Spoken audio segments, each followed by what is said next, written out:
बघ लवकर काय करता येईल वगैरे. पण 2 तासानंतर जे शिवीगाळ सुरू झाली ती फक्त मलाच माहिती आहे. पण ती तशी आमची पद्धत असते. पण ते जे 2002-03 मध्ये जे राजस्थानमध्ये जे युद्ध झालं नाही ज्याचं ते काय होतं? 2002-03 मध्ये आपलं ह्याच्यात जेव्हा पार्लमेंटवरती अटॅक झाला त्याच्यानंतर मग आम्हाला ज्याचं नेतृत्व त्या याचं नेतृत्व तुम्ही करत होता. मी रेजिमेंट कमांड करत होतो, माझी इंजिनियर रेजिमेंट कमांड करत होतो. आणि आम्ही जैसलमेरमध्ये तैनात केलो गेलेलो होतो. आम्हाला जी आपली एक मोठी कोर म्हणतो आपण, जी पाकिस्तानमध्ये युद्ध घेऊन जाणारी कोर, त्याच्यात इंजिनिअरिंग सपोर्टचा एक हिस्सा मी होतो. तर 12 जानेवारी ही डेट आम्हाला सांगितली गेली होती की 12 जानेवारीला आपण जाणार आहोत. आमची सगळी तयारी त्याच्या दृष्टीने झाली होती. पण तेव्हा मुशर्रफनी भाषण केलं आणि मग ते सगळं निवळलं.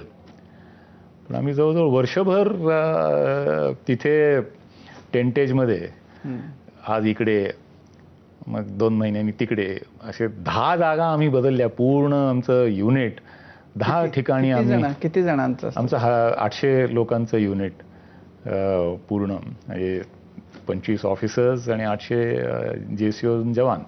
हे सगळं टेंट सकट उचलायचं, दुसरीकडे जायचं, तिकडे जायचं, पुढे जायचं, असं परिस्थितीप्रमाणे आम्ही बदलत होतो. जसे प्लॅन बदलत होते तसे आमची पोझिशनिंग बदलत होती. पण म्हणजे त्यावेळेला असा विचार, असं तुम्हाला इंडिकेशन होते की आता जाऊन आपण तिकडं त्यांना ठोकणार? मी सांगितलं 12 तारीख सांगितल्यासारखी होती. ऑफिशियली अजून काहीच डिक्लेअर झालेलं नव्हतं. आमच्या सगळ्या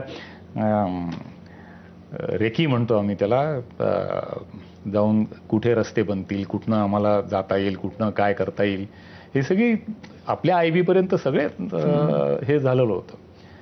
आणि आता तयार होत, फक्त हुकूम व्हायची वेळ आहे.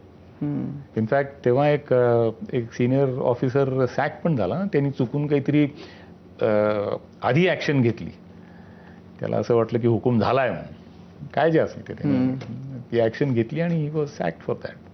कारण अमेरिकन सॅटेलाइटनी ती ॲक्शन डिटेक्ट केली. पण ती मध्यस्थी करत होते तेव्हा अमेरिका.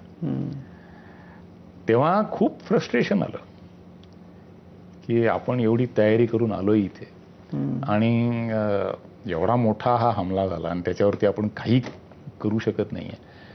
तर काही प्रमाणात आमचं म्हणणं जितकं आम्हाला पटत होतं तितकं हेही खरं होतं की पाकिस्तानला सुद्धा